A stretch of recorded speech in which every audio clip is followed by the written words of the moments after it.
The music started softly, almost like a whisper no one cared to hear. But in the corner of the grand, glittering ballroom, where chandeliers sparkled and wealthy guests laughed over crystal glasses, a small moment was unfolding, the kind that would change lives forever. Amir wiped his hands on his worn-out janitor uniform, glancing at the polished floor he had just finished cleaning. His reflection stared back at him.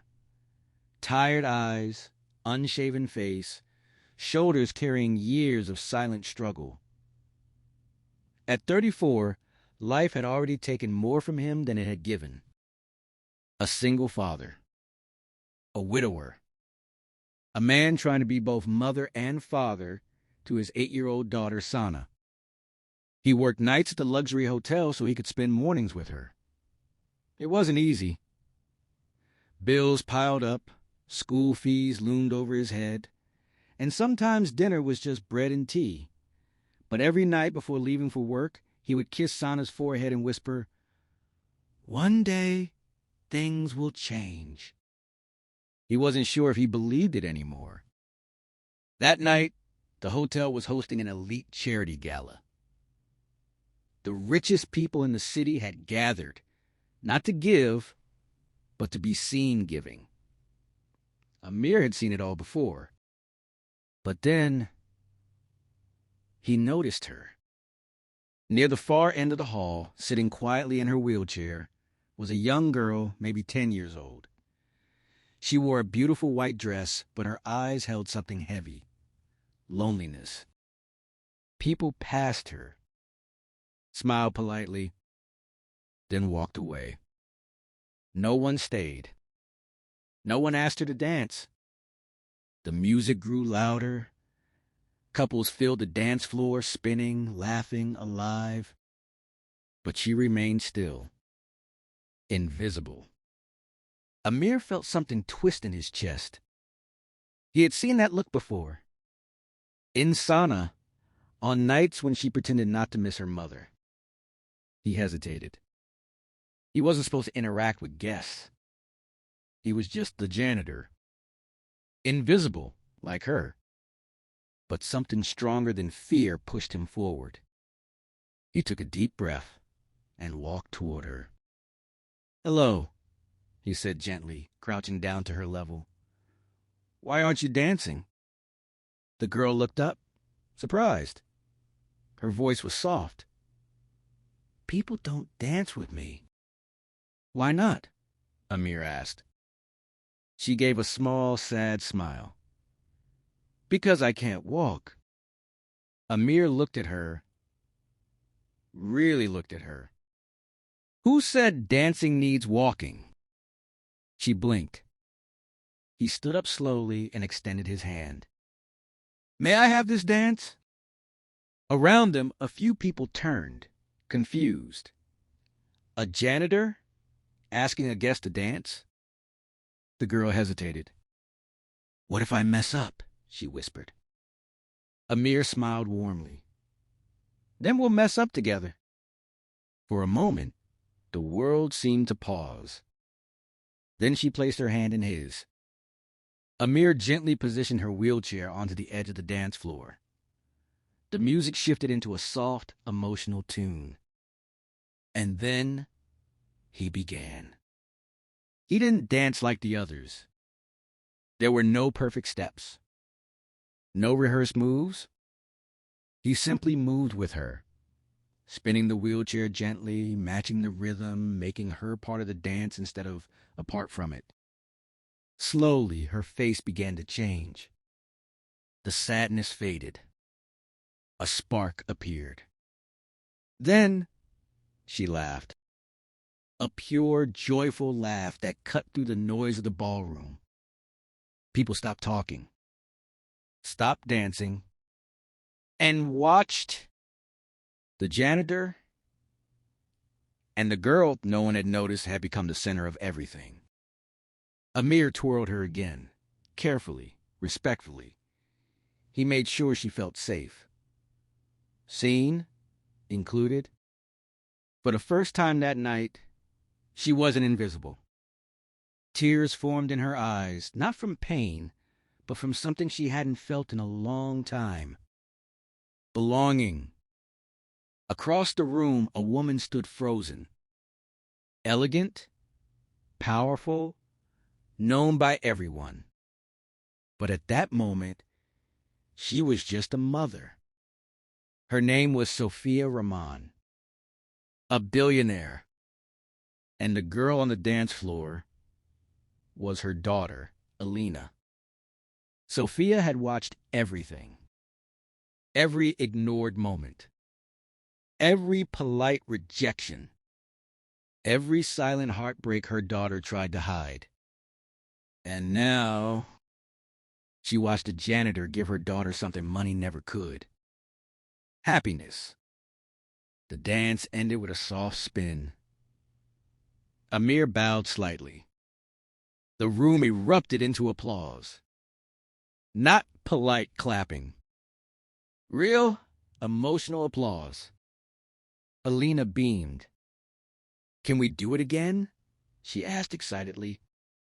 Amir chuckled. "Anytime you want." Before he could step away, a voice called out, "Wait." The room fell silent. Sophia walked forward, her heels echoing across the marble floor. Amir's heart dropped. He thought he was in trouble. "I'm sorry," he began nervously. "I shouldn't have—" But Sophia interrupted him. Her voice trembled. "Thank you." Amir froze. "I've spent years trying to make her happy," Sophia continued, her eyes glistening. "Doctors, therapists, the best care money can buy. But tonight, you gave her something none of them could." She looked at Alina, who was still smiling. "You made her feel normal." Amir swallowed hard. "She is normal." Sophia nodded slowly. "Yes, she is." There was a pause. Then Sophia asked, "What's your name?" "Amir." "And what do you do, Amir?" He hesitated.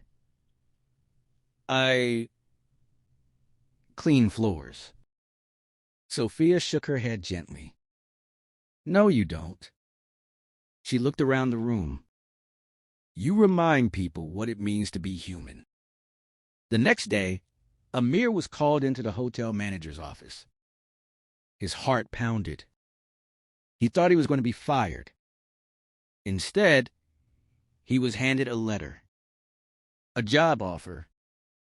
Not as a janitor, but as a community program coordinator, funded by Sophia's foundation.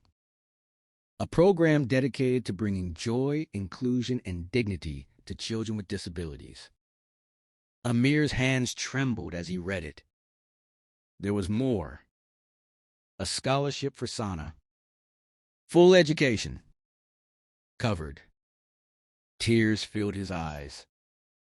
That night, he sat beside Sana and told her everything. She hugged him tightly.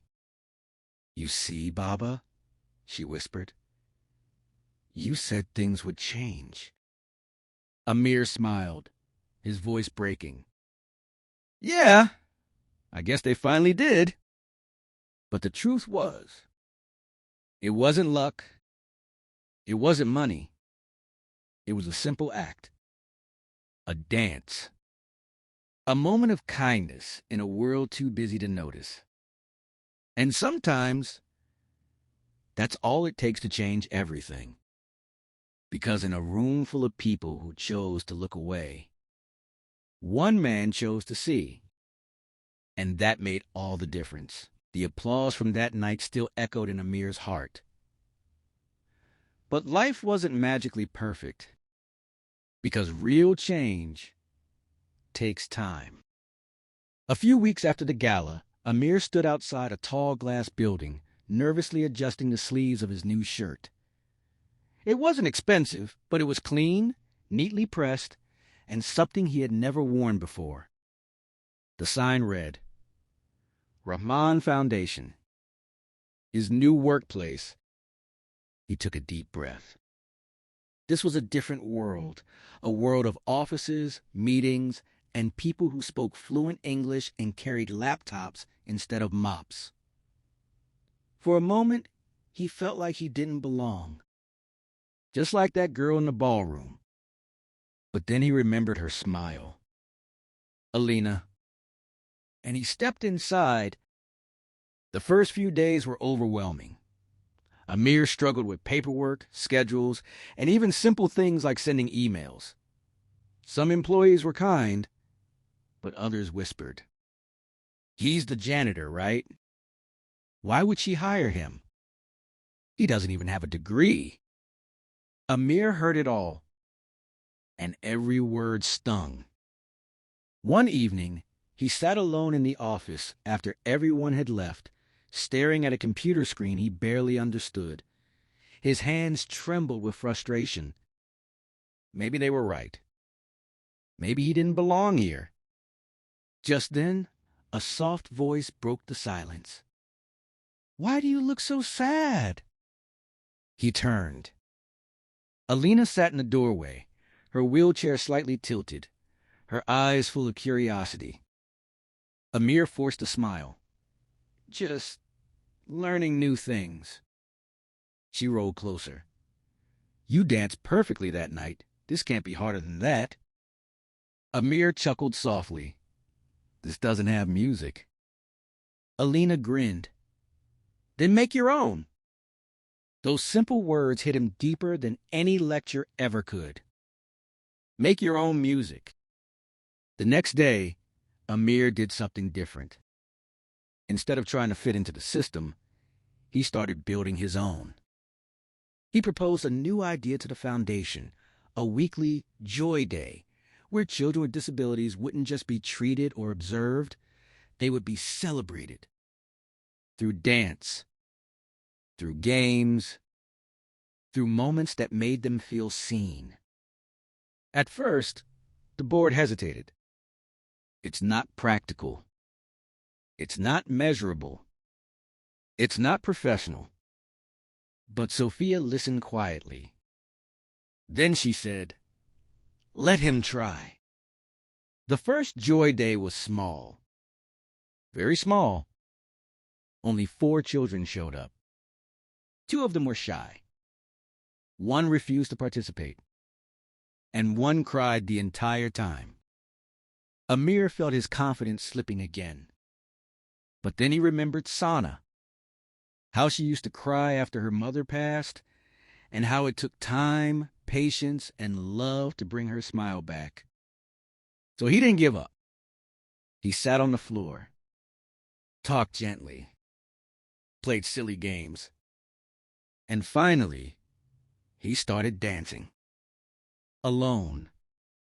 At first it looked awkward, even a little embarrassing. But slowly, something changed. One child giggled. Another clapped. Then, the girl who had been crying wiped her tears and whispered, "Can I try?" Amir's eyes lit up. Of course. By the end of the session, all 4 children were smiling. It wasn't perfect, but it was real. And sometimes, real is enough. Weeks turned into months. Joy Day grew. 4 children became 10. 10 became 30. Parents started attending. Volunteers joined. And something beautiful began to take shape. A space where no child felt invisible. But with growth came challenges. Some donors started questioning the program. This isn't what we funded. It's too emotional, not structured. It doesn't show results on paper. Pressure built. Meetings became tense. One afternoon, Amir was called into a board meeting. This time, it wasn't welcoming. "We appreciate your passion," one member said coldly. "But this isn't sustainable." Amir's heart pounded. He looked at Sophia. She remained silent. Maybe it's time to shut this program down, another voice added. The words hit like a storm. Shut it down? Everything he had built, everything those children had found. Gone? Amir took a deep breath. For a moment, the old Amir, the janitor who stayed quiet, who accepted everything, almost took over. But then he remembered that night. He remembered choosing to step forward. And he did it again. With respect, Amir said, his voice steady but emotional. You're looking for numbers, but I see lives. The room fell silent. I've seen children who never spoke laugh for the first time. I've seen parents cry because their child finally felt included. You want reports. I understand that. But not everything that matters can be measured. His voice cracked slightly. But I've lived a life where people ignored me, where my daughter felt incomplete without her mother. And if I can give even one child a moment where they feel whole, then this program is worth it. Silence. Heavy. Powerful. Then, a sound. A soft clap. Everyone turned. Alina sat at the door, clapping. Then Sophia stood beside her. I agree with him, she said firmly. She looked at the board. Some investments aren't about profit. They're about purpose. That day, the program wasn't shut down. It was expanded. Months later, Amir stood in a large open park, watching dozens of children dancing, laughing, and playing under the open sky. Music filled the air. Parents smiled. Volunteers cheered. And at the center of it all, Alina danced again. This time, not as the girl who was ignored, but as the girl who inspired change. Sana ran up to Amir, holding his hand. Baba, she said proudly, you're famous now. Amir laughed softly. No, Beta, I'm just doing what feels right. Sophia walked over, watching the scene with quiet emotion. You didn't just change her life, she said, looking at Alina. You changed mine, too. Amir shook his head gently. No, she changed mine first. As the sun began to set, casting golden light over the park, Amir looked around. This was his music. Not perfect, not planned, but full of heart. And this time, he wasn't invisible. He was exactly where he was meant to be. Because sometimes the smallest act of kindness doesn't just start a moment. It starts a movement.